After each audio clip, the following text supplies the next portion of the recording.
Good morning. So welcome to Breakout 2272, Lessons from a Successful SAP on Azure Migration. I'm Michelle Eubanks. I'm a technical solutions professional on the Global Black Belt team for SAP on Azure. And I'm Mark Skog. I focus on SAP now for, over a decade with a few of my other friends in the room here. And so we'll talk about a few of the lessons we've learned. Michelle's going to start off, and then we're going to try to make it a little more interactive towards the end to make sure we answer all of your questions or concerns you might have. But we'll share several different case studies with you of things that we've done with different customers. So welcome. Thanks for joining us. So we're going to start reviewing a customer business case of a real customer that performed this SAP on Azure migration. So this customer is a global orthopedic medical device company with main locations in Florida, California, and Germany. And their concerns and issues they were seeking to resolve by moving to the cloud included the pre-migration concerns that their SAP environment was hosted at a co-location provider. So that limited their access to their own machines and their ability to modify and maintain them. The environment was not highly available, and it didn't have a disaster recovery solution. And the environment was not well monitored. So the customer objectives of this migration project really included that they wanted to replatform and migrate their SAP systems to Azure. They wanted to implement SAP high availability, and they wanted to implement a disaster recovery and planning solution. They wanted to migrate to Suite on HANA for their ERP central component and business warehouse, as well as upgrade their SAP systems to include the global trade services and business objects. So there are key architecture components to include in an SAP on Azure architecture to provide scalability, reliability, and business continuity. And there are learnings to apply to avoid the issues and blockers in any SAP migration scenario. So a highly available SAP system typically has this kind of layout. So you have the A or ASCS or central services layer. It requires a Windows Server failover cluster for high availability because of shared data such as what's in the SAP NQ service that is shared across the nodes. So in this case, there is an ISV in the Azure Marketplace solution called Sios Data Keeper that enables the creation of that cluster, and it works around that no shared disk constraint that we have in Azure itself.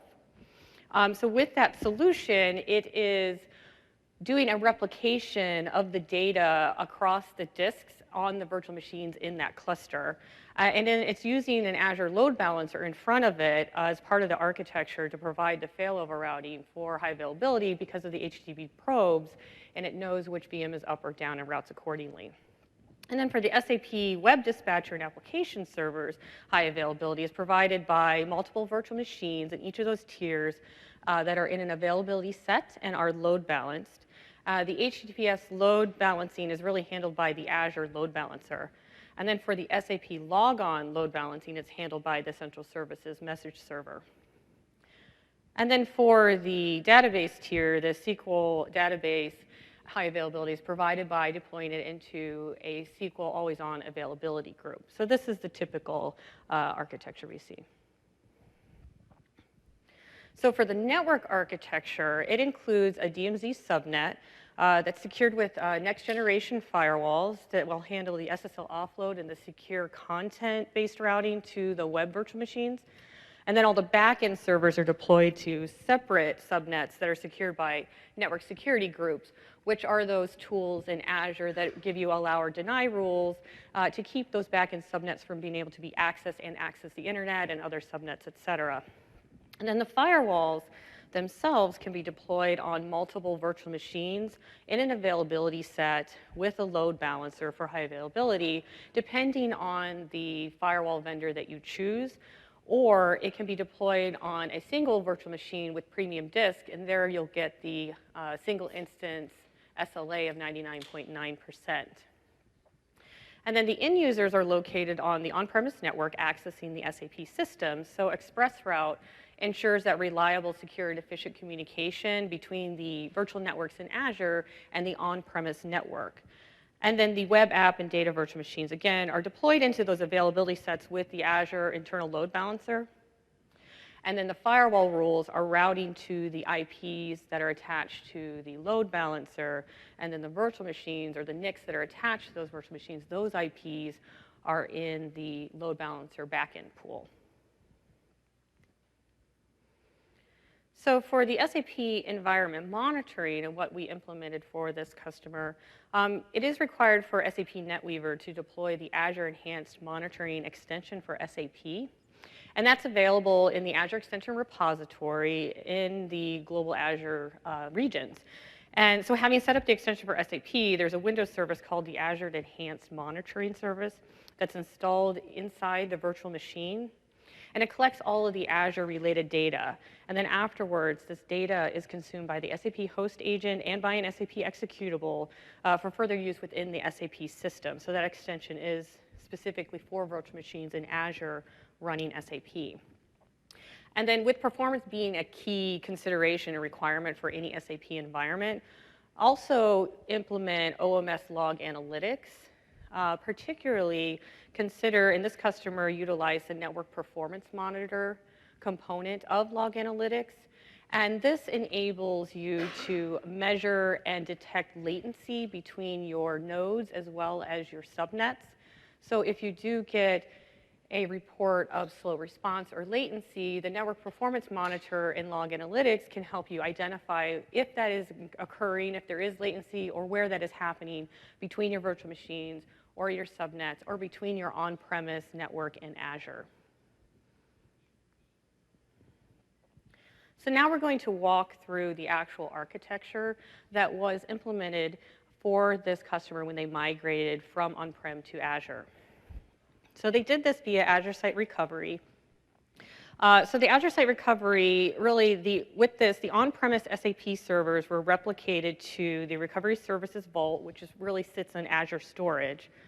And then the virtual machines were created with the Azure Site Recovery failover plan in Azure.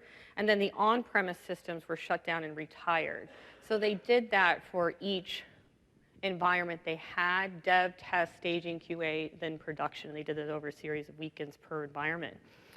Because ASR does a complete replication of all the data that's on the virtual machine disks from on-premise, it includes the configuration settings. And this partner, Wharfdale, really found that valuable as a great benefit because it carries over all the custom and complex configurations that are required for SAP. But we also found another thing to note is that it does keep all of the configuration settings, including on-premise ones like SAN configuration. So that could create a false error when you do end up turning the VM on Azure, and just need to note that and mitigate it.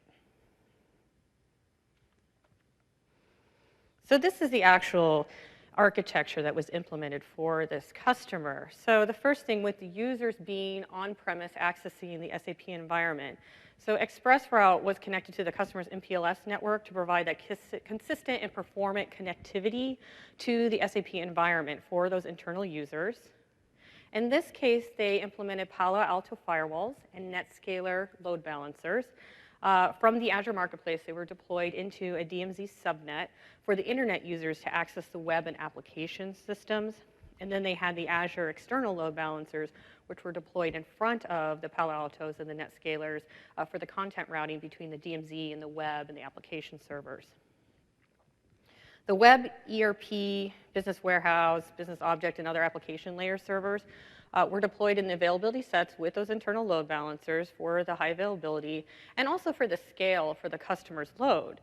So now that they're on the Azure cloud versus the previous co-location facility, the web, ERP, BW virtual machines can be easily scaled out as needed for the user load, and that can be done manually or it can be done automatically in Azure. The SAP Central Services layer was deployed in a multi-node cluster, in this case using the Sios Datakeeper solution to provide that shared disk for the SAP InQ service and other things with an Azure internal load balancer and those HTTP probes for the failover routing for HA. So again, this is implementing all of the HA that they didn't have before. And then this implementation also included the SQL Server virtual machines that were deployed in the always-on availability groups and on premium disks. So SQL Server, especially with SAP, you do want to deploy it on premium disks so that you get those guaranteed IOPS. This implementation included an SAP HANA large instance that was deployed as a part of the solution. So this large instance is actually a physical server that is deployed in the Azure data center and connected via ExpressRoute. And then the environment was deployed in the West Europe region. And for disaster recovery, we protected it with the Azure to Azure site recovery to the North Europe region. And then the environment was also using Azure Backup for additional in-region resiliency so they could restore those virtual machines from the backup vault. And they were using OMS Log Analytics and Security Center for the monitoring that they really didn't have before at their previous co-location provider.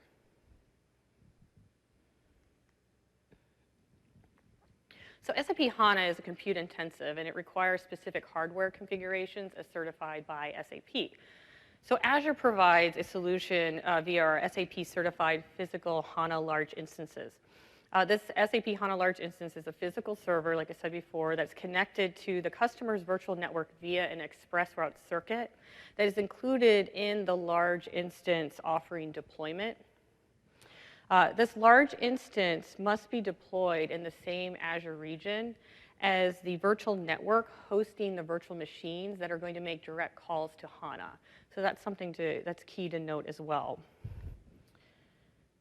And then the ExpressRoute circuit that's noted here that's connecting the large instance to your Azure virtual network is in addition to the ExpressRoute circuit that the customer has that connects their Azure virtual network to their on-premise network.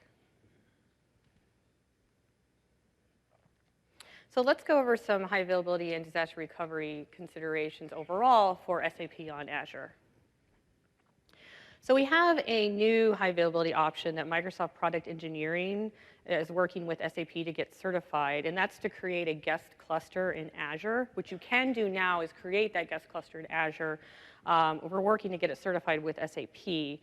So that's creating a failover cluster with your IaaS virtual machines. It's using the storage spaces direct for the shared storage for the scale-out file server. So your hosted virtual machine workloads can then fail over across the guest cluster. So Storage Spaces Direct creates virtual shared storage across the Azure virtual machines, and it provides that highly resilient file share to serve the cluster share volume.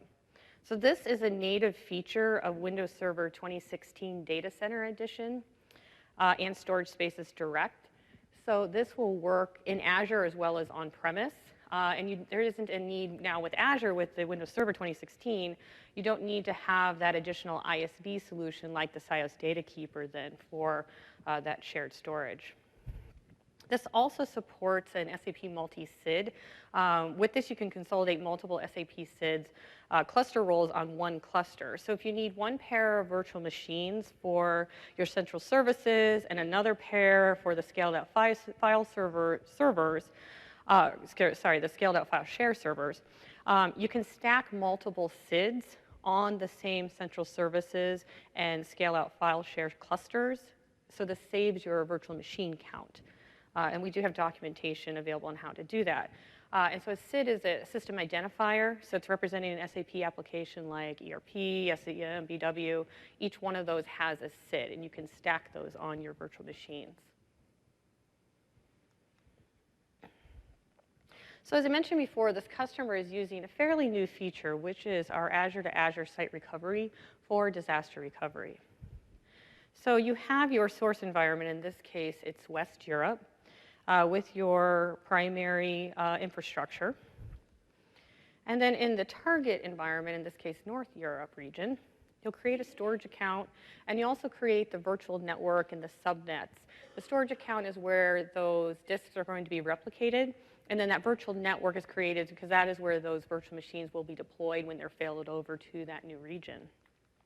And then using Azure ASR and the Recovery Services Vault, that is going to do the replication of the disks from your primary to your secondary to that storage account, which is the Recovery Services Vault. And ASR will also do the orchestration to then fail over those virtual machines into the DR site. It will do this one for one. So you may, while you have HA in your primary site, you may not need it for your DR, and so you can actually specify that. So in this case, we have an HA configuration in the primary, but in the target, we just do one because it's a DR scenario. So this is a slide really that's showing an overall concept of how to protect your SAP applications on Azure. So first here we have the primary data center, again, that's in West Europe, and the DR data center that's in North Europe. So in this scenario, we have local high availability that's provided by the two virtual machines that are running SQL Server. We have that running in synchronous mode, and this is an always-on availability group, and then that's doing a replication over to a node that's in the North Europe. So you could use, for smaller databases, potentially use ASR for that replication, but really for the larger, you're wanting to consider using some of the SQL components rather for across the regions.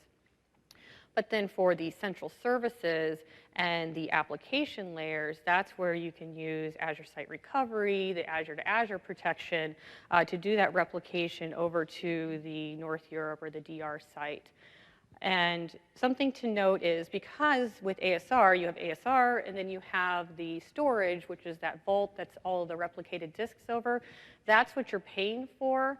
You're not paying for compute of those virtual machines because they're not created in the DR site until you actually fail them over. So this is really one strategy that you can do based on your recovery time objective and your recovery point objective for disaster recovery. You could have, with Azure Resource Manager, you could do templates and you could do moving of the data over to another site and rebuilding them that way, and you could do that on the fly. However, with ASR, this is going to give you an RTO of minutes. So now we can look at some high availability and disaster recovery options for SQL Server, specifically with SAP on Azure. So this slide is really a combination of options that we were given to the customer, really to communicate to them both the complexity and the benefit of how they can do this. So the top here is really a Windows cluster for the Windows failover cluster for using that SIOS data keeper for the SAP application. In this case, it was NetWeaver in that cluster. And then SQL Server is configured with always-on availability group, and it's overlaid and using that cluster. And then again, these are also in availability sets for our Azure SLA. And then the primary active SQL virtual machine is then replicating over to the secondary site for disaster recovery. So this is what this customer chose, or this partner, Warfidale, chose to implement for their HA for SQL and disaster recovery.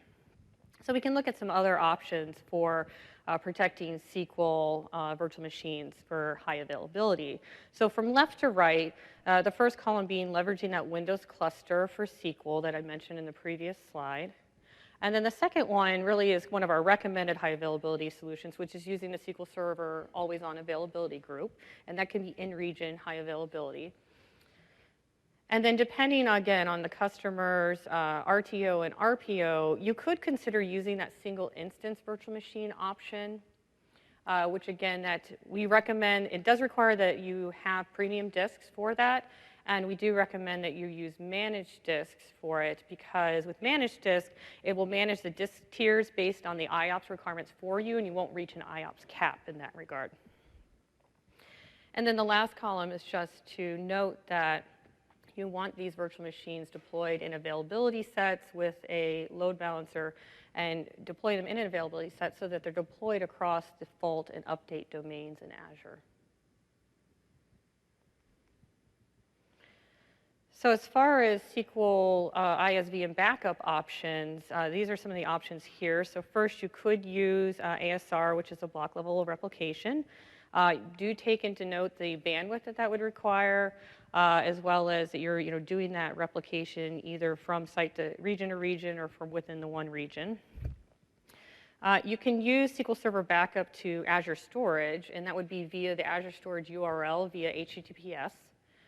You can use SQL Server to back up to a local disk, and then use Azure Backup to back up to the Azure Recovery Services Vault, which is in Azure storage. And you can also use SQL Server backup third-party tools like Redgate, which are available out of the Azure Marketplace. So now we want to highlight how Azure Site Recovery was really transformative in migrating the customer's SAP implementation to Azure. So the decision to go with Azure was really influenced by our platform's ability to address some of the key pre- and post-migration considerations that the customer and the partner had. So we wanted to assess the on-premise environment and note what operating systems and versions they were running, what database versions were they running, how many virtual machines did they have, how many virtual machines could they move at one time based on the bandwidth and based on environment. We wanted to plan the environment in the cloud, again, because they didn't have any disaster recovery or any high availability in their current on-premise solution. We needed to plan for, it wasn't just a like-for-like migration and replication to Azure, but it was moving that over and adding the HA components to it. And of course, they wanted to migrate with minimal downtime to the production application, because SAP is used to run their entire business. So resiliency, was a big issue with this customers, and it was one of their current challenges. So due to the tight integration of SAP with all of this customer's core business processes and the integration they had with external interfaces, the architecture of maintenance for SAP can really be extremely complex if you consider it. So post-migration, we wanted to consider the data recoverability. Would they have the ability to have quick and secure access to all of their SAP data? And then you have the infrastructure recoverability. Would they be able to recover and restart their key infrastructure components as needed? And the application recoverability. So the ability to recover and restart the SAP production landscape, taking into account all of the dependencies and boot orders, et cetera. So based on all of those migration considerations, Azure Site Recovery is a complete migration and disaster recovery solution, and it played a key role in this customer's success in this migration. So ASR supports disaster recovery and migration for both Windows and Linux workloads on physical and virtual machines running either Hyper-V and VMware. So that worked for this customer, as they did have a combination of all those things.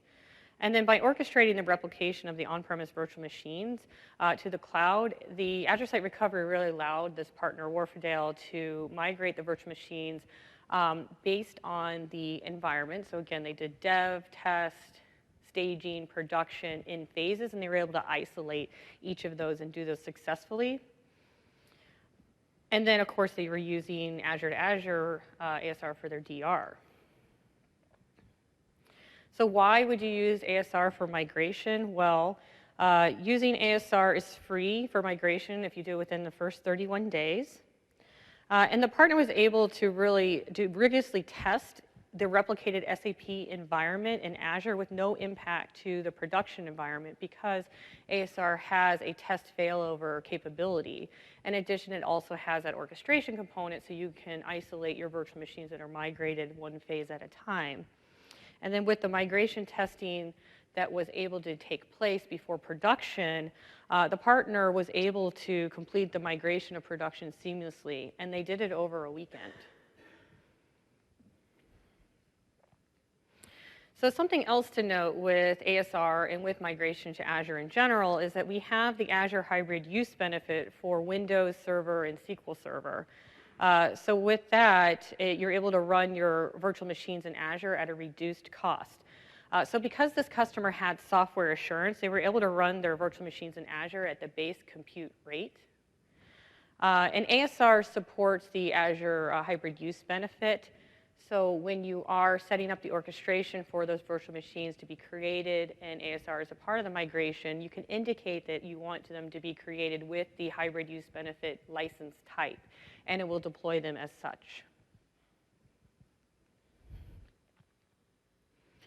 So the migration versus a complete rebuild of SAP on the cloud really saved the customer both time and money. And as a part of the planning phase, something to note, the partner really had, and we had to really perform a comprehensive analysis of their current SAP landscape. And so we did that using the Azure Site Recovery Capacity Planner, in this case for VMware. And that planning tool, first it helps you estimate the network bandwidth required for both the initial replication as well as the ongoing Delta replication. So we turned that on for each environment. They did the initial replication. And then as they were planning, we just let the Delta replications go until that day of migration for those VMs came. And you can throttle that based on the bandwidth you have available and what you want to use. So you can determine less VMs, longer period of time, or pull that in, however you need to do that. The capacity planner also identifies the Azure storage type you need, whether it's standard or premium, required for the virtual machine disks, as well as it estimates the total number of standard and premium storage accounts that are needed to be provisioned. So all of these things you want to provision pre the migration and pre the ASR replication setup. It also estimates the total number of configuration and process servers that need to be deployed when you're protecting VMware. So these are Windows VMs, machines that you install our configuration process server software on. And what it does is it works with the vSphere ESXi host, the logs, and reads those. So it doesn't do any sort of probing to the actual VMs themselves to give us that information. Or with Hyper-V, you don't need the configuration and process server, but you may need additional storage for the Hyper-V host, so it'll help you estimate that. And then it will also determine the virtual machine eligibility based on the number of disks, the size of the disks, the IOPS, the number of processors, et cetera, and identify the Azure virtual machine size that you would need to then have built in ASR for that virtual machine. But it will also identify virtual machines or physical machines on premise that do not qualify like for like to Azure. They might have a legacy operating system. They might have a disk that exceeds our 4 terabyte limitation. And then we start to look at, do we want to modify, maybe decrease the disks because they're over allocated in VMware, or choose another migration solution, especially if it is a database. And then, with the profile, it actually profiles the actual churn for the source virtual machine, again, without any impact to the production workload, because it's just interacting with the VMware or the Hyper-V host only.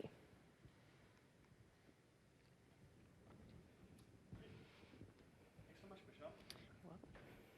So a couple other options that are out there. I'm going to walk through some other customer scenarios that we walk through. We've done ASR for a number of the scenarios. Like Michelle pointed out, I think a few key things we watch for. Disk still has to be managed in the cloud. So if you put a single standard disk instead of using high-performance disk, premium disk, you're going to have huge issues in any database, and SAP is right along with that.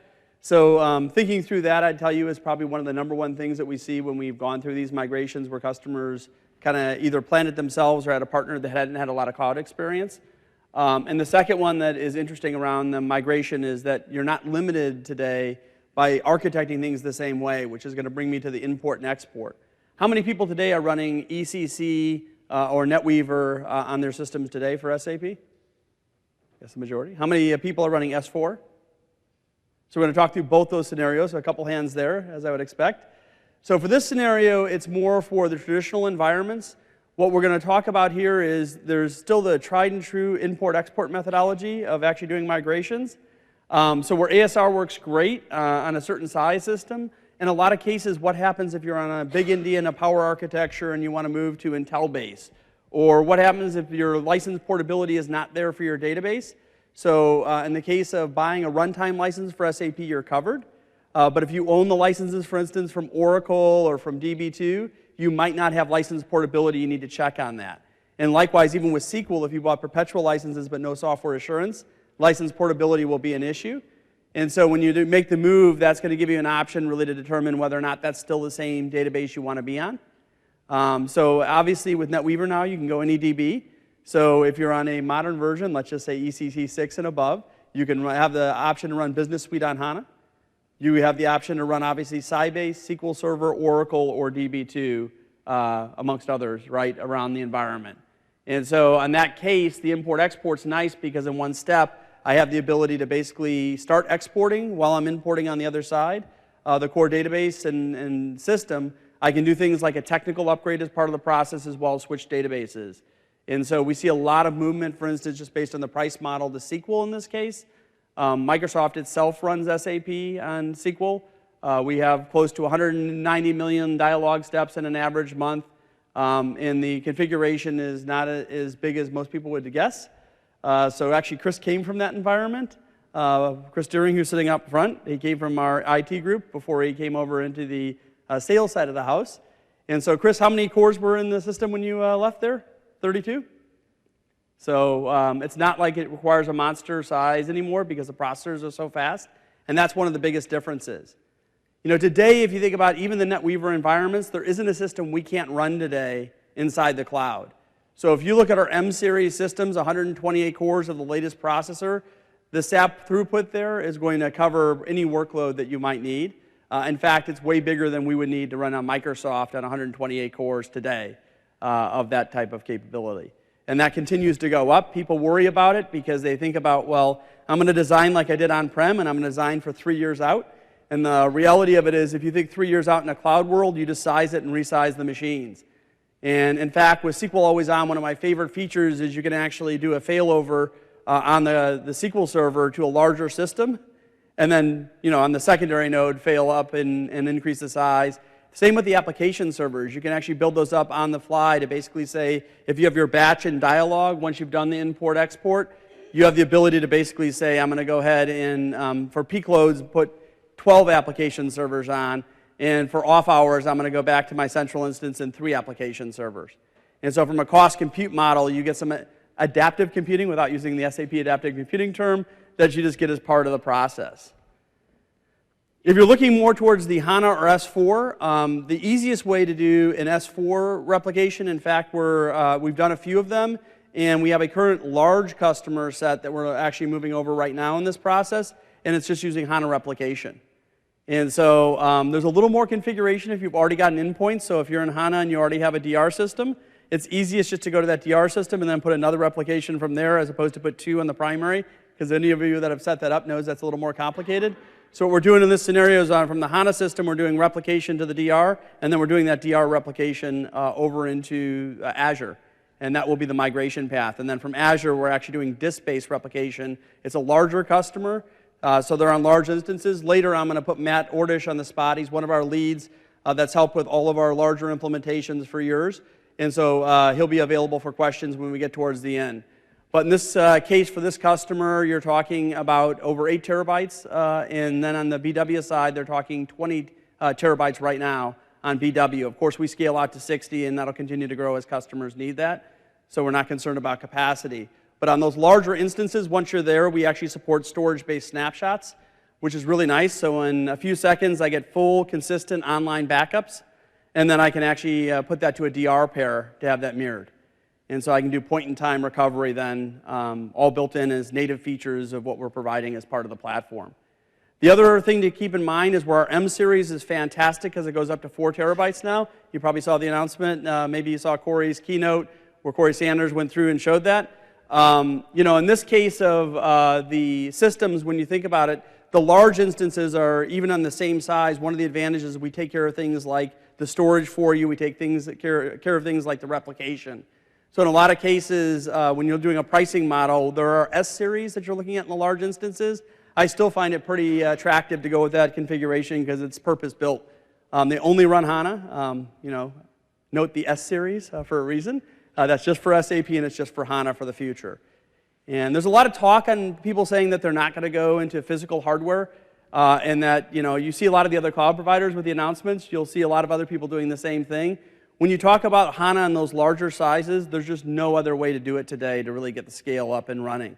So when you start talking about like our larger series, like our 20 terabyte nodes with 960 cores, you really need to go on that physical layer. But even at 4 terabytes, you'll see a lot of advantages of doing that. Once again, we allow sizing up in those environments. So as you scale up, you don't just need to add nodes out. Because in the OLAP world and the S4 world, it's easier because you can't do multiple nodes yet. You will be able to do it at some point, but you don't want to go back into the old model of HANA and get a bunch of nodes out there because your performance will degrade as you do that. So in HANA, best practice now is to start sizing up the nodes as time goes on as opposed to just adding nodes in. And so that's pretty easy to do as well. And so we have an ability to skew up your size. So let's say you start at 1 terabyte, you go to 2, and then you go to 4 for OLAP. Not a problem to do that. And then you're not going to have performance degradation as time goes on by doing that type of implementation. If you've looked at some of the earlier implementations, or some of you in the room I know have probably lived through it, HANA's made some amazing progress. We absolutely think SAP's on the right track. Early on, as you know, a lot of the half terabyte nodes, a lot of the issues people ran into weren't because necessarily HANA at some point. It was because of the fact that the half terabyte nodes, the master node, would run out of memory. So we took a lot of customers with like the 10+1 nodes, and we would actually have the issue of reducing that once they went into Azure. One caveat on that I think I already mentioned is it has to be like-to-like number of nodes when you're doing HANA system replication. So you're back to doing other methodologies if you're not going to have a like number of nodes. There's a bunch of them to choose from again, so you can do SLT, you can do DMO, so there's a bunch of options really for you on how you actually plan that. Again, S4 becomes much straighter and much cleaner because it's going to be just your primary and backup on the S4 with potentially a DR, so you're not going to have the multi-node today, but you'll have that same configuration as time moves on because they're supporting multi-nodes on that, and as you know, they're going to do tiering even in S4 for hot, warm, and cold storage, which we're working on SAP to support our storage and our data lake for actually supporting that, as well as Blob, once it is available. The second one is database replication. So this is one where I will tell you, if you're using something like SQL Server, it's a no-brainer for actually doing that migration. Again, this is not for the HANA side, but for the traditional database. In a lot of cases, you can look at GitHub and some of the other resources out there. You can pretty easily create a script to recreate your application servers. There's usually not a lot of work in that. Or you even use ASR for that side of the house. It's usually all the interfaces. So let's face it, the application servers are the easy part. You probably have interfaces for tax and other things that tie onto your transactional system. More that side than it is the BW side of the house. And on that, you might want to just use ASR for that type of methodology. But for the database level, the advantages of using like an always-on is I can create an asynchronous link, which keeps it near real time, and then when I do the final cutover, I just do the final sync over on the node, and there's nothing really else to do on that. It just becomes active on Azure once you're done with that. And so I'm a really big fan of availability groups and always on and just setting the replication up. Again, great capability for you to use in on-prem as well as Azure. Also, hybrid is supported. So Matt's worked with a couple of customers where they just wanted to do DR, for instance, in the cloud. And so we have the ability to do that as well. It works different for certain databases. So as you know, Oracle RAC, for those of you running Oracle, is not supported in any of the public cloud providers, but you can do Golden Gate with it, and you can do Data Guard with it, and get essentially the same functionality even for an Oracle configuration. And so lots of options for you on that. As you know, we have a lot of machines running Linux in Azure. So over a third of the machines run there, so it doesn't matter if it's Windows or your choice of SUSE or Red Hat or what you want to run on. You have the ability, even with Oracle, to run Oracle Linux. But the idea around that is, on those environments, it gives you a choice when you're actually doing the setup and configuration of the environments. And the built-in native functionality is going to work the same. Even the backup has that ability to work for those VMs, for the traditional VMs, the same way. So Azure Backup's a great facility for that. And then, of course, the database to replicate is a great way to get high availability on that side. You were mentioning earlier about the really RPO and RTO. One of the things I find amazing when we go look at an early watch and then we look at a physical architecture of customers is I forget it's real world. I'll pick on Chris Deering here when he was in Microsoft and IT. You have a lot of pressure on you in that environment when you're supporting a production environment. So I always forget that everyone has a great architecture when they start off, and then life happens.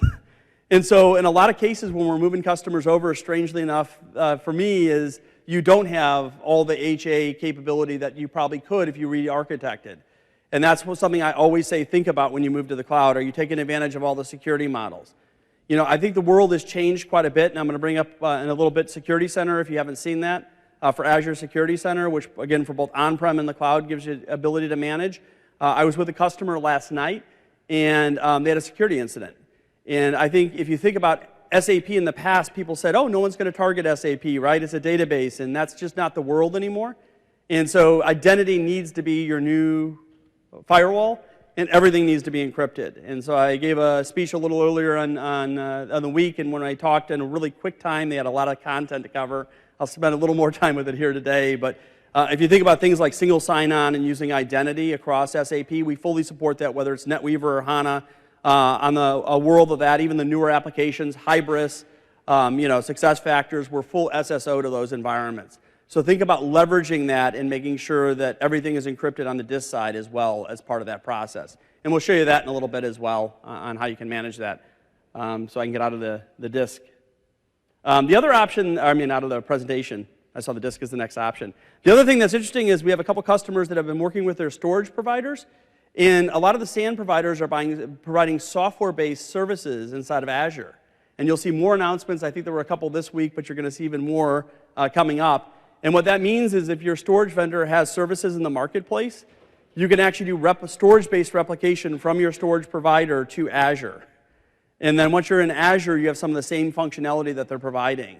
And so stay tuned for that if you didn't hear it, or if you haven't talked to your storage provider. There'll probably be more and more options. Not probably, there absolutely will be more and more options on that. And a lot of the traditional things that you would think about, like snapping even in traditional VMs, are things that are actually being talked about in that process.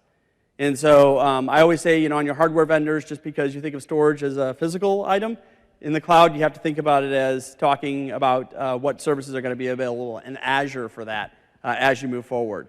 So again, that's something new that just came out. I'm going to go into the portal here real quick, if I could, and show you kind of what the environment could look like, and we'll talk through some features for backup and security around the portal. And I'll make sure that the screen is duplicated.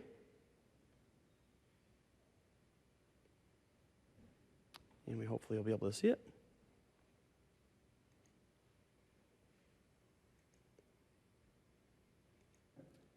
And, thanks. So we got to switch over there too.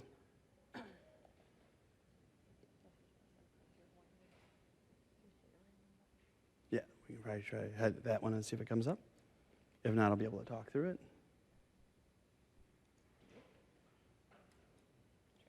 So we'll get that up here in just a second.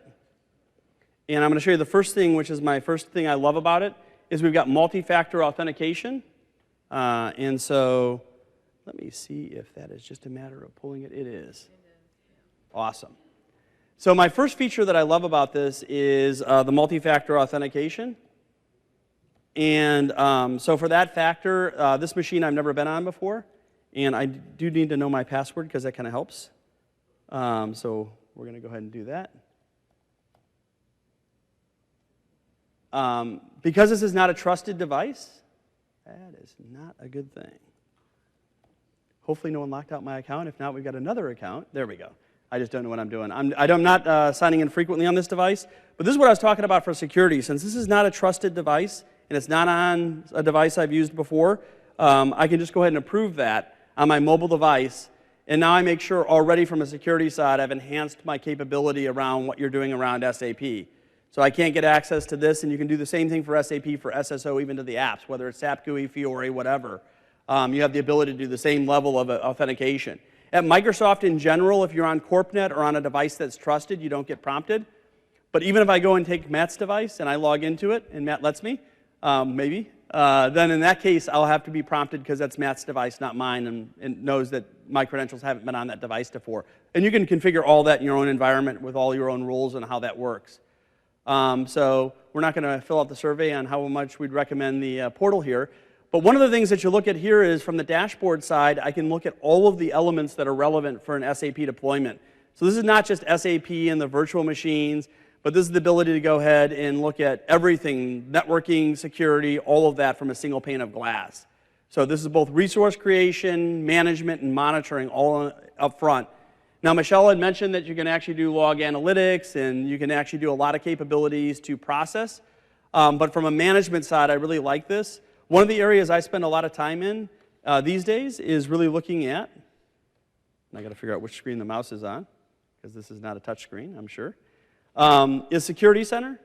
Because even on the Linux side, you want to make sure you're patched, obviously. And this is a side where the demos will be green one morning, and we'll show people it's green.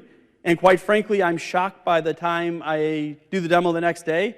There are patches that are likely critical, not every day necessarily, but in this case, it allows you really to take advantage of making sure that this monitoring is being done for you. Same with like ports, if someone opens up a port for a public port. In this case, because it's a public demo, we do have some security on it, but it's going to warn me that there's a bunch of networking here where the ports are open that shouldn't be open.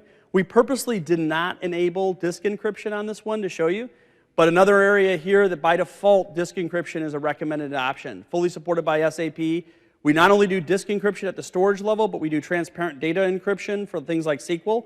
So you can do defense in depth on encryption. So what the advantage of that is, if Chris is a database admin, for instance, he still won't see the data. Only SAP access and access rights will then see the data. And then it's also encrypted again on disk once it physically gets there and then in transit. So now you can bring your security to the next level around what you're doing. My guess is today, if you're like what most customers are and what like Microsoft was before we moved to the cloud, you aren't doing encryption across everything just because that was not a standard back in the day for disk. It's what everyone did, right? And so in this way, as part of the move, it gives you some great capability to take advantage of that. The second area around that that's pretty interesting is if I look at the ability to do advisor. This goes back to really managing the compute, and this is a newer instance that we put up, so we'll see what's out there. There probably isn't a whole lot of data yet on there. Well, actually, there's more than I thought. But what happens here is this is one where I can really manage performance and cost. So I'm not going to say that you're going to fix some of the performance issues. If someone writes bad Z code, your ECC system is going to perform poorly, whether it's HANA or NetWeaver, right? It's, you know, it's something that you got to manage. But temporarily, and I'll give you a real-world scenario, we're working with a customer now where they've got some 3Z functions that are critical to their business that need to be rewritten. And temporarily, we can scale up their system on an M size to double the number of cores they need. We think when they're done, they're going to probably be somewhere near 32 cores. We're going to go 64, though, to deal with some performance issues and some code. And they're only going to pay for that until they get that fixed. And so that's the type of thing you can do to address the business without having to do anything besides, say, size on it. And so some great capability here. Also on the cost model, if I'm usually a really big violator, I'm waiting for this to actually run another month or two because I'm consuming about $100,000 of services a month on the subscription. So if I wait another month or two, it's going to tell me I can probably reduce 90,000 of that by not running large instances or other things that are running on there. I've got a bunch of M series on here that are really idle because they're for demos. And so this is not a great example of real world, but I am shocked when we run this at customers, once again, where people thought they might need more capacity. They really don't in a lot of cases. In fact, they can reduce the cost cycle on that. And vice versa, where you're having performance issues, it's in some cases an easy fix. Not to say that you don't need to address the code base underneath, but in some cases for growth, it becomes an easier fix on both of those. The other thing that I think is really neat around this is the ability to go ahead and just back up the systems. So obviously, if you set HANA for a backup or on a traditional ECC environment, once I set it for backup, I can just use the built-in HANA backup functionality. Since we're talking future here as well, I'm going to do an S4 system here. And one of the things about this is it's native built-in backup, so I don't need to buy any third-party or anything else. I can actually manage that from a backup perspective. And so here, I can pick a new vault, which I can do, or just take an existing vault that I've set up. You can set policies by group and then go ahead and enable the backup. And one click in now I submit that deployment and it's going to be able to be enabled for backups around that. Of course, you need to configure SAP on that as well, right, for the backup so you get a consistency on it. But even on the VMs, this is great, and ASR is another way to do replication around those. So it gives you a lot of flexibility you may not have in your on-prem quite as easily to do that. The other thing I was going to talk about is automation. So I love when we talk to people about SAP and they're not really familiar with it, and they go, we're going to spin up a VM, right? And they don't know the term really landscapes and other things. If I look at Microsoft again or some of the customers, an average customer has 15 to 20 virtual machines per landscape, and they likely have lots of landscapes. So you'll have one for prod, pre-prod, whatever you call that, or QA, dev, test, and training at a minimum. And so you might have 5 landscapes for every deployment, and that's the same for ECC, GTS, APO, I'm sorry, SAM, now in the new naming, you know, BW, whatever. And so from this, what I can do is I can actually manage those. I'm showing you dev test labs for the non-prod, but you can do the same automation across those. This is something we just set up for Ignite, and I've been doing a lot of travel, so we only have 3 VMs. It's not as real world. But the beautiful thing about this is I can start setting policies across these. So even Microsoft being a global company, there was an argument that we need our dev systems up 7x24 because we do global development. What I love about all the heuristics about watching when the systems are used is you take a lot of that conjecture and you get to reality around how systems are used. Microsoft is not that special in that term. And I have a global customer I flew out yesterday to talk to, and we're helping them. And it turns out it's the same thing. Even though they do global development, they have some partners that help them even around the globe. The reality is 95% of the systems are hit 12 hours a day, Monday to Friday, unless it's a release cycle. So if you do the math on that, that's from 744 hours in an average month down to 244 hours. I've now done a 75% cost compression. What's great about this is I can do it across the landscape. So in this case, I can actually set policies on my entire landscape and configurations and policies. And I can basically say an auto start or shutdown. Once again, this was just for the show demo, so we probably wouldn't be running it Saturday or Sunday. Although the shutdown policy, strangely enough, is probably good to have on there. Because you get a warning, and you can have, this is obviously using either ARM. We have a very large retail customer that wanted to do Chef on it, and we do Chef as well, or Puppet, it doesn't matter on how you script it. So we're not obviously forcing you to use any Microsoft proprietary things. If you want to go and use open source on it, we support that too. But the beautiful thing about this is I can put my whole scripts to gracefully start up and shut down an entire SAP landscape. Because as you know, if you're doing single sign-on, you want to make sure and you have a test environment, you might have your own AD on there. You want to make sure the AD is up and running, the infrastructure is up and running, networking, everything else. The database comes up, then the app servers, right? The central instance, app servers, and it's a very staged process. On this, you can do that. The other thing is it works in parallel. So if I had 400 servers I was bringing up across a very large environment for the entire test, dev, QA, across all of that, it can launch them in parallel. And that's one of the other great features around that. So it's not a serial-based process where every machine is starting up and then waiting for the next one. In this case, what it does is it knows all the dependencies. So it's going to say, I'm going to spin up all these systems, then I'm going to pause them until I get these prerequisites done. So it means entire landscapes you can bring up, whether it's 2 servers or 1 VM or 1,000 VMs. The startup time for SAP is about the same. Worst case scenario, depending on how complex your environment and how many ancillary interfaces you have, might be 20 minutes. But for most customers, it's under 10 minutes to start and stop, even production systems in this idea. I would not recommend dev test labs, obviously, for production. Production usually runs all the time. But I would recommend automation around that. Because that way, if you're reconfiguring app servers, it's actually usually faster in many cases just to respin up a new app server if there's any issues or you need to add another one than it is to try to do copies of VMs anymore, because with the automation, you'll get a consistent copy. There's another feature you should know about that called desired state configuration, DSC. And what I love about this is, Matt will probably pick on me on this one. I love to go in and install a bunch of new stuff. And if we don't have a good known state, DSC pulls me back to what I know is a known state that was good, that I'm going to stay consistent across the images. So I see a new version of SUSE, I'm going to pop it in, and all of a sudden we have problems. With DSC, it's going to roll that back, or a patch in that wasn't part of the configuration. And that can change. So as the configuration changes where the patch needs to be in now, you can do that, and all the systems then get the patch. And then we can have monitoring on that to make sure it actually happens, and obviously Security Center will tell you if it didn't apply. But those are things, again, that are not as easy without this type of management. Again, it's hybrid, so a lot of these features are available on-prem as well around the environment. I think that's what I was going to cover from this perspective. We wanted to leave plenty of time left for questions around the configuration. Hopefully you're getting the sense that for SAP, we are absolutely heavily invested. So we have customers migrating, whether it's traditional SAP, whether it's SuccessFactors, whether it's Hybris, whether it's S4, BW4. We've got you covered on the SAP front. And what I really want to do, again, is hopefully get some questions up here about things you might think are a challenge, concerns you might have. I'm going to invite Matt to help us on this as well. And hopefully we have some questions here. Did this answer a lot of your high-level questions on SAP? Were there things we didn't cover that you thought should be covered? For your architecture, I didn't see the SAP Cloud Connector. Is that still in this model, or do you just use a replication to keep it the same ASR? So, and I might let Matt cover the Cloud Connector. So with Cloud, there's 2 things that generally get asked around that. One is Cloud Connector, and the other is Cloud Identity. If you think about what's built in off the shelf, You do have options, right, to do more of the SAP approach on it. You don't necessarily need to use either of those features in a base configuration. Moving forward, Cloud Identity is going to be more of a requirement. That's a different one. Cloud Connector just depends on where you're at. They're doing more optimization with Cloud Connector for DMO, for instance, for the database migration option. And once that's done, that probably makes more sense. Today, though, if you look at the native replication, there's not a whole lot you get from it. It's up to you.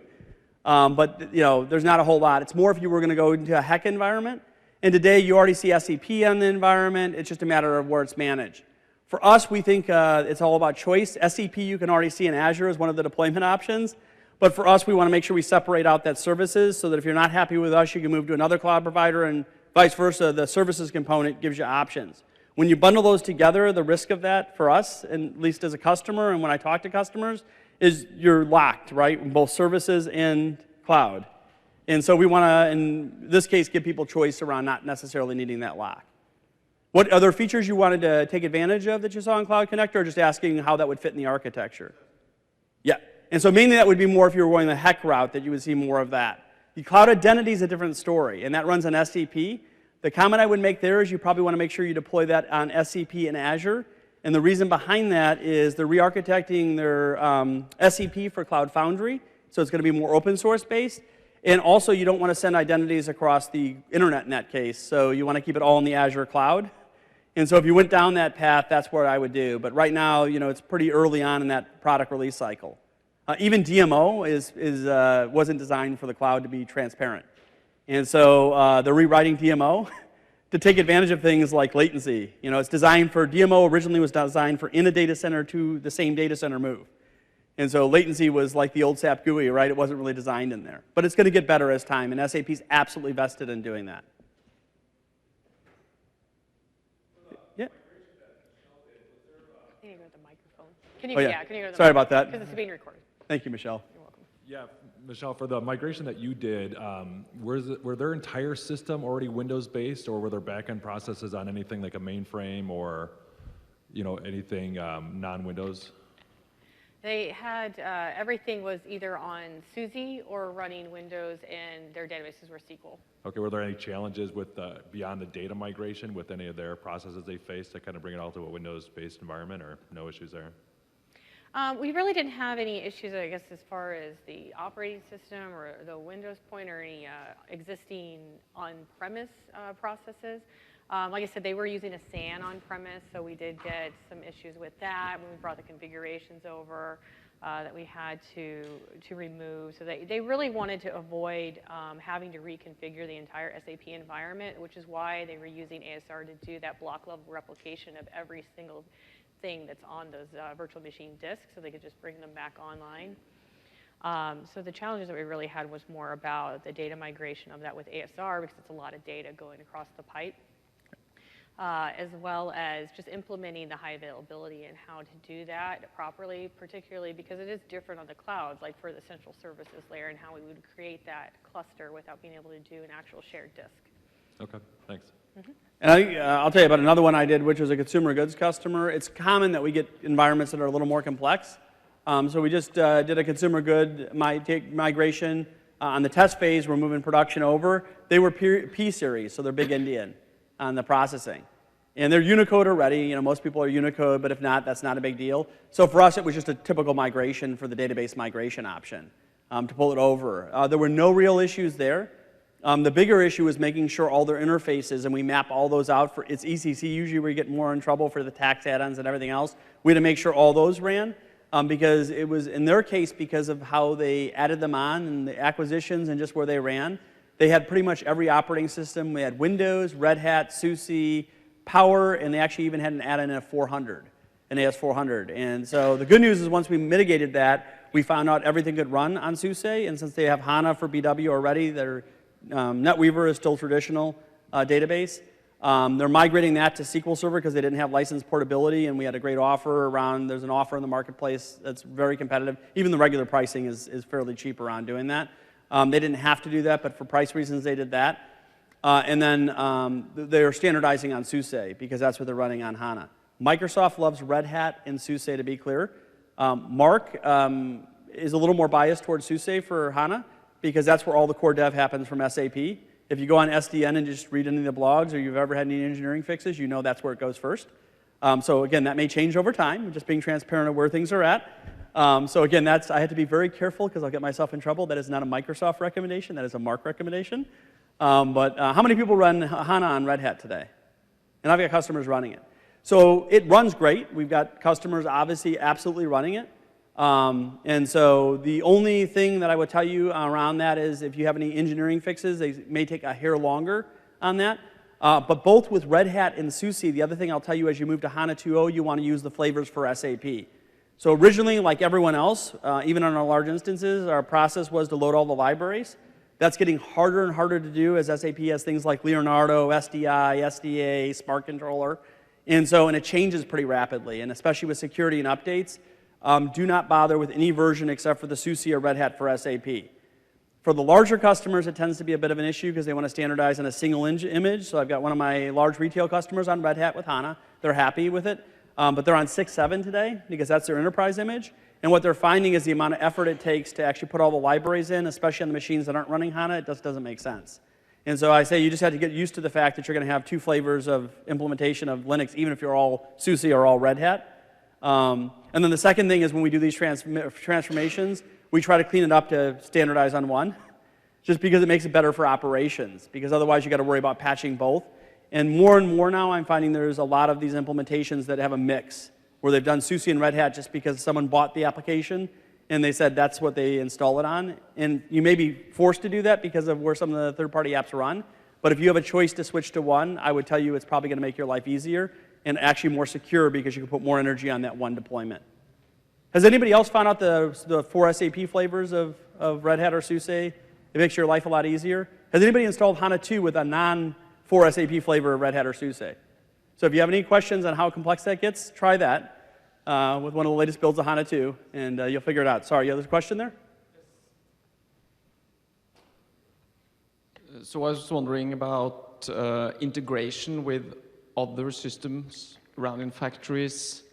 When you move your SAP environment to into Azure, how do you integrate all these factory systems, MES systems into HANA? How does that work in your examples here?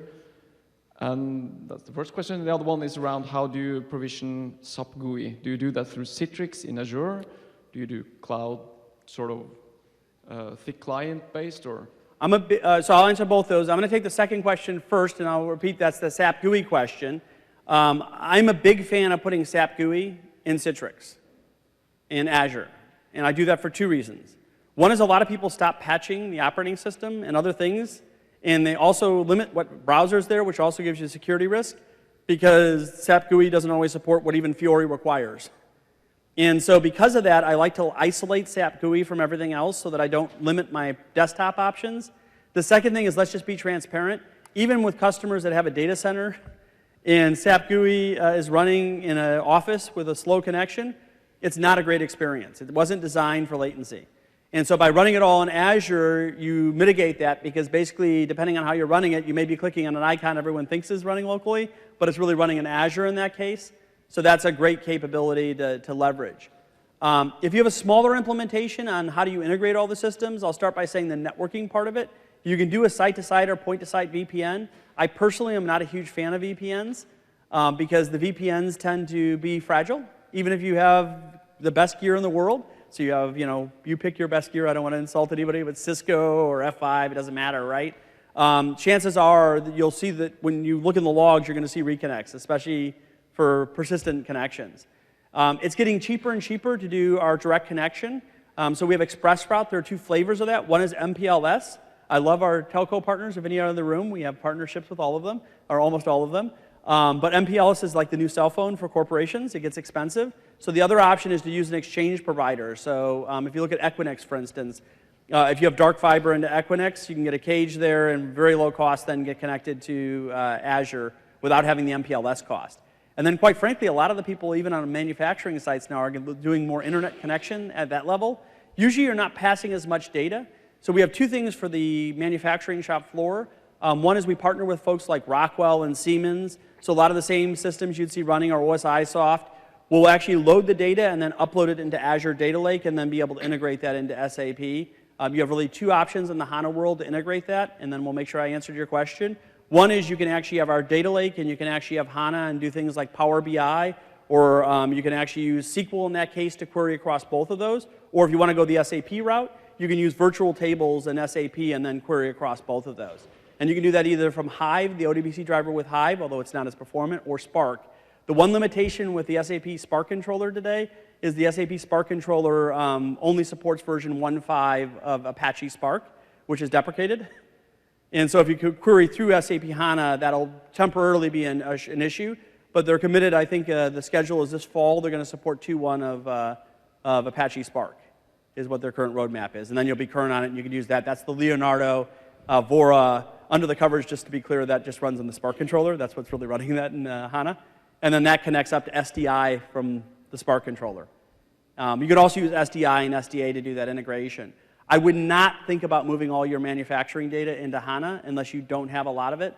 But if I look at customers like Rolls-Royce, Rockwell, Johnson Controls, the amount of data they're getting even on just shop floor is now in the petabyte range, potentially.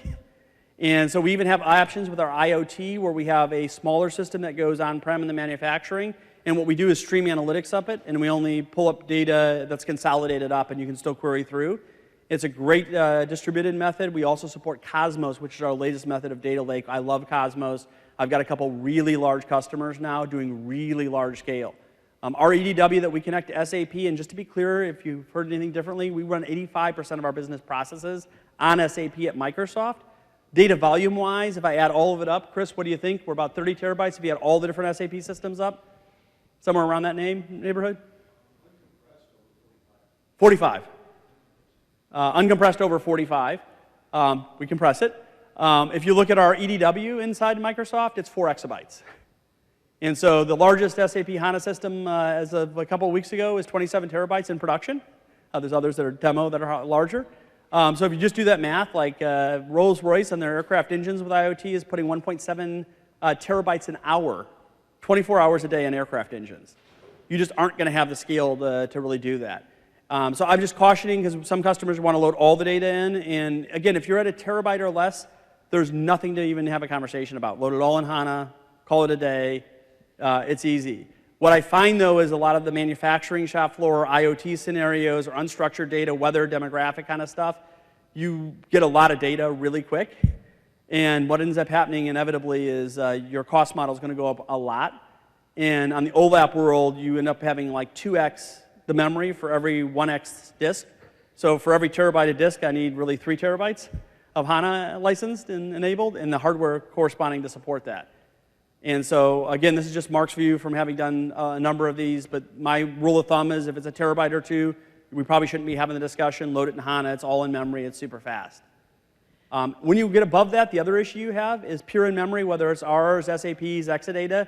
There's a lot of white papers out there and documentation. When you get into the really large data sets, you get into this problem where just to fetch it in memory takes a long time. So the customer I was at yesterday, I was telling you, is at the 20 terabyte level. They've got a number of tables over 10 billion rows. It can take them a long time. If you think about real time, to me, that's sub-second. You know, their worst one maybe is closer to a minute to do a query. And when you talk about whether they do a query for every distributor they talk to, or whether they do it for a single distributor because it's in memory, it takes the same amount of time. So in those worlds, you still have to think about how you do things like aggregations or other things, just because at that data volume, or Spark or things of that nature, you just need to have a better way of accelerating across multiple systems, because your pure single system kind of concept in memory is not going to scale to that level, real world. Now, I'm talking the very largest, but like I said, does everyone know what most of the HANA implementations are today? They're 1 to 1.5 terabytes. So it's a sweet spot. So if you're in that sweet spot, HANA runs awesome. We love it. And so, again, just trying to share with you, the whole idea of this is to share real-world examples all the way up to the largest. We volunteer, is that the right word, Matt? To work on some of the very largest ones, and those are always more fun because the traditional logic tends to not work the same way. So did that answer both your questions then? So So I would add to that is make sure that with these migrations when you're deploying on Azure that you do include the monitoring part and the log analytics too, because again with ExpressRoute versus VPNs, ExpressRoute gives you that reliable, consistent connection where a VPN is volatile because you're using the internet. So for this customer with that migration, we did have a report as soon as production came online of major latency. And this was, we were able to use that network performance monitor because we turned that on for log analytics to determine that it wasn't in between the nodes in Azure or even across that ExpressRoute circuit. That was really key because as soon as you change something in an environment, that's what's going to get blamed for whatever is broken down the way. And this customer, they, orthopedic device, they have all these huge warehouses and they have users scanning and checking in inventory. And that's actually calling then up to across the ExpressRoute circuit into Azure to the SAP systems. And it is that quick. They're able to scan that. There was a little bit of latency there, but it ended up being in the wireless network that was between the scanners and the on-premise device in their warehouse. And there was a question over there, I think, in the... Yeah, have you migrated any customers currently on HEC to Azure? Yes. And how is that going? Awesome. I'm not here to beat up HEC. It's an offering. You should look at it, and you should absolutely evaluate it. We're currently on it, but our ExpressRoute goes live in 2 weeks. Yeah. So I'm impacted to the possibility to move. Yeah, I mean, at some point you're going to likely see, everyone's kind of announced it except for we've been a little quieter on it. Can you repeat the question? They'll repeat the question, sorry. Thank you, Michelle. The question is, have we seen migrations from HEC? I'm actually migrating a very large customer, one of the largest that was there. We have larger even in Azure already. And the question was, how does that migration work, or why would people consider a migration from HEC? I think it's a great offering. The reality is, if you look at where Microsoft is invested, it's really in data center infrastructure, and even if you look at SAP, SAP Cloud Platform, if you look at what happened over the last few months, it moved from where they were doing their couple of data centers globally, which their concept of a data center is 1,000 servers. Our concept of a data center is 600,000 to 1.2 million servers. We have hundreds of them, not 5 or 6. So what they did in SAP is, if you look at the top now, it shows Amazon and Azure as the top offerings on SAP, and then you see their infrastructure underneath the covers for the rest. And HEC is kind of the same way. I'm not beating it up. I'm just saying that's not really where SAP's specialty was.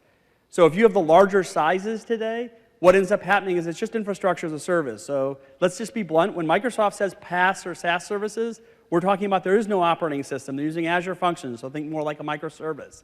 And SAP, it offers microservices up, right, on the front end of it, especially in the Cloud Foundry piece. Under the covers, there's over 190 servers running that on IaaS.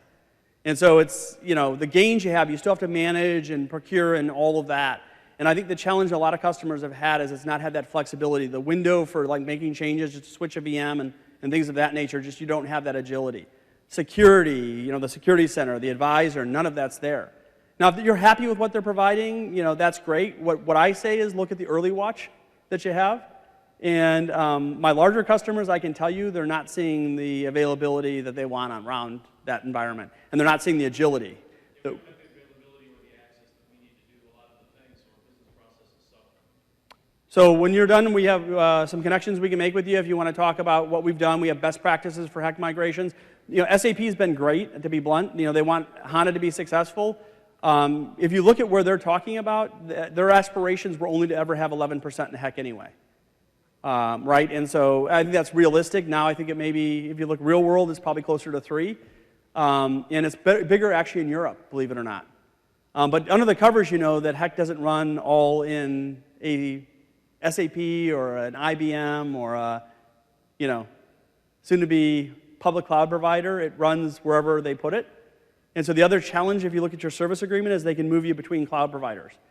Now, when you know it's infrastructure as a service, that means that provider is also providing the services to manage it. SAP, for us, if SAP goes down, people get fired at Microsoft.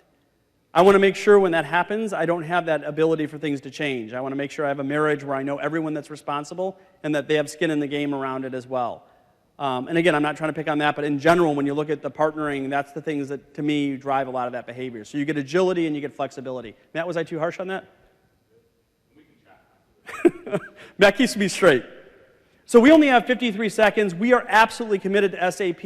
I wanted just to turn it over to Matt for a quick second. Is Matt, anything else we missed you think is critical around the conversation? I'm going to give you the, you can go to the mic, yep. Yeah. many people ask us, well, why SAP on Azure? We've covered a lot of how you would do it here, but why are those questions? When we have a conversation with a CIO, that is largely tactical. You're looking at cost benefit, you want to make sure it's secure, you want to make sure it's scalable, and it's basically there, it's going to be operational. It's really what you do next, and that's actually what Mark and I have spent a lot of time working on. And you really think it around kind of 4 areas. It's data and AI that we've talked about during Ignite. That's the largest part that becomes most strategic. The examples of Rolls-Royce and others where they're taking that data. And it's all about that concept of data gravity. You want to have the data, all of those data ends as close as possible.